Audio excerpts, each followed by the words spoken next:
questi giorni il Congresso statunitense è particolarmente attivo sull'argomento UFO. Devo dire, finalmente. Mercoledì prossimo al Congresso si terrà un'altra udienza sugli UFO, ma questa volta sarà pubblica, trasmessa in diretta online. La sottocommissione per la sicurezza nazionale ascolterà le testimonianze di David Grush, David Fravor, Ryan Graves. Sempre al Congresso stanno inoltre preparando un emendamento per declassificare documenti sui fenomeni aerei non identificati. Ma perché il Congresso è tanto attivo sull'argomento UFO in questo periodo?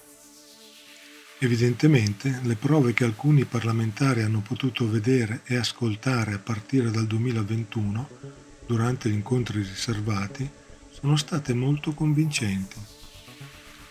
Le audizioni riservate tra Pentagono e Congresso sono iniziate prima del rapporto preliminare del giugno 2021. Le audizioni sono proseguite fino ad oggi. Quelle più recenti riguardano la testimonianza di David Grush e di altri informatori che hanno confermato le sue rivelazioni. Mercoledì prossimo, 26 luglio, sempre al Congresso, ci sarà un'udienza intitolata Fenomeni anomali non identificati. Implicazione sulla sicurezza nazionale, la sicurezza pubblica e la trasparenza del governo.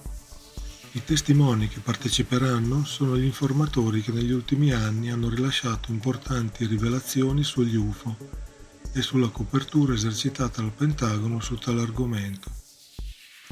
Mi riferisco a David Grush, David Fravor e Ryan Graves. Riporto i links delle interviste nella descrizione. L'udienza della sottocommissione della prossima settimana sarà supervisionata dai rappresentanti Tim Burchett e Anna Paulina. A proposito di questa udienza, il rappresentante Tim Burchett ha detto: i burocrati del Pentagono e di Washington hanno tenuto nascoste queste informazioni per decenni e finalmente faremo luce su di esse.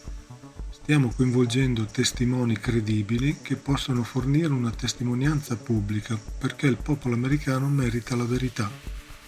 Abbiamo finito con gli insabbiamenti. Andremo a fondo, qualunque sia la verità. Ricordo che Burchett pochi giorni fa aveva detto di aver visto filmati riservati che non sono mai stati rilasciati al pubblico. Queste le sue parole. Se sono là fuori e se hanno questo tipo di tecnologia, allora potrebbero trasformarci in una mattonella di carbone. E se possono viaggiare anni luce o alla velocità che abbiamo visto, volare sott'acqua, non mostrare scie di calore, cose del genere, allora sono decisamente fuori dalla nostra portata. Non possiamo gestirlo. Non potremmo respingerli se volessimo. Ecco perché non penso che siano una minaccia per noi, o lo sarebbero già stati. Anna Paulina, a proposito dell'udienza, ha detto: lo status quo da parte del governo degli Stati Uniti è stato quello di lasciare il pubblico americano all'oscuro delle informazioni sugli UFO, rifiutarsi di rispondere alle domande poste dagli informatori, evitare le preoccupazioni degli americani sulle possibili minacce che gli UFO rappresentano per la nostra sicurezza nazionale e la sicurezza pubblica. Non vedo l'ora di portare alla luce questo argomento. Ma al Congresso in questi giorni c'è un'altra novità. È in fase di preparazione un emendamento dal titolo Divulgazione di fenomeni anomali non identificati.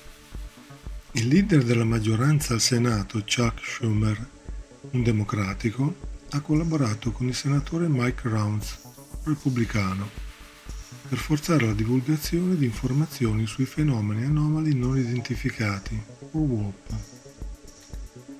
Il nuovo emendamento richiederebbe all'Amministrazione Nazionale degli Archivi e dei Documenti degli Stati Uniti di raccogliere tutta la documentazione sugli UFO. Buona parte dell'emendamento contiene le regole per l'acquisizione, la classificazione, l'archiviazione e conservazione dei materiali acquisiti, ma ho riassunto i punti che ritengo di maggiore interesse. In base alla misura, i documenti devono essere divulgati pubblicamente per intero entro e non oltre 25 anni dalla loro creazione, a meno che il Presidente degli Stati Uniti non certifichi che il rinvio continuato è necessario a causa di un danno diretto alla sicurezza nazionale. Questo significa che i vecchi documenti, i documenti più vecchi di 25 anni, devono essere resi pubblici immediatamente. Viene anche stabilito che il governo federale avrebbe dominio eminente su qualsiasi tecnologia recuperata di origine sconosciuta e qualsiasi prova biologica di intelligenza non umana, che potrebbe essere controllata da individui o entità private. Viene dato un termine di 300 giorni per le agenzie governative per riorganizzare i propri registri sui fenomeni non identificati e fornirli al comitato di revisione. Il presidente Biden, con approvazione del Senato, nominerà 9 persone che formeranno il comitato di revisione. In pratica avrà selezionato un gruppo di persone che spingeranno per la divulgazione, ma proteggendo le informazioni sensibili. Il comitato dovrà quindi garantire e facilitare la revisione, la trasmissione all'archivista e la divulgazione pubblica di documenti governativi relativi a fenomeni anomali non identificati. Tutti i documenti del governo federale riguardanti fenomeni anomali non identificati dovrebbero portare a presunzione di divulgazione immediata e tutte le informazioni dovrebbero essere eventualmente divulgate per consentire al pubblico di essere pienamente informato sulla storia della conoscenza e del coinvolgimento del governo federale riguardo a fenomeni anomali non identificati. Il Congresso sta perfezionando gli strumenti legislativi per ottenere tutte le informazioni sull'argomento UFO. Considerando la determinazione che vediamo in alcuni parlamentari, penso che non si fermeranno facilmente. L'audizione di mercoledì 26 potrebbe essere una svolta sulla questione UFO. Questa volta potremo anche vederla. Tuttavia, Kirkpatrick, direttore della AARO, in una recente intervista, ha detto che dalle testimonianze che ha raccolto non emerge nessuna conferma alle parole di Grush. Ma dice anche che essere colti alla sprovvista da sorprese tecniche intelligenti o extraterrestri rimane una delle principali preoccupazioni. In altre parole, il Pentagono non si fa intimidire dal Congresso. Avremo sicuramente novità molto presto.